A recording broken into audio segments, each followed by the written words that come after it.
ఇవాళ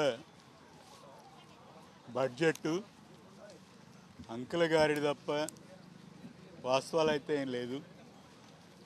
ఎంతసేపు అయినా ప్రభుత్వాన్ని పోడుకోవడం తప్పితే దాంట్లో వాస్తవాలు ఏం మాకు కనబడి మొత్తం సత్యదూరం అనిపించింది. అంటే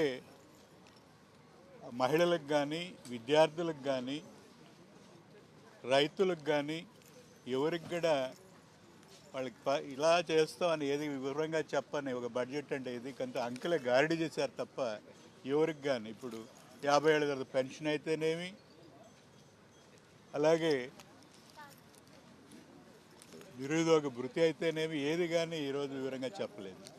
ముఖ్యంగా ఆరోగ్యశ్రీ పేదవారికి కార్పొరేట్ వైద్యాన్ని ఇస్తున్న పరిస్థితి.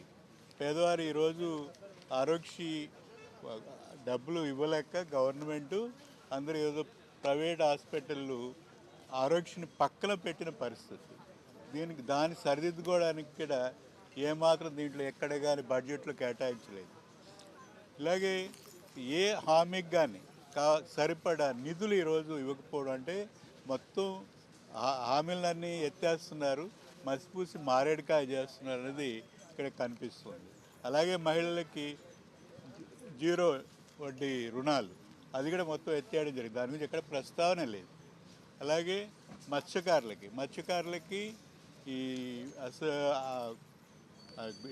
ఎగ్ పీరియడ్లో ఇచ్చే పెన్షన్ను ఏమాత్రం డబ్బులు పెంచలేదు.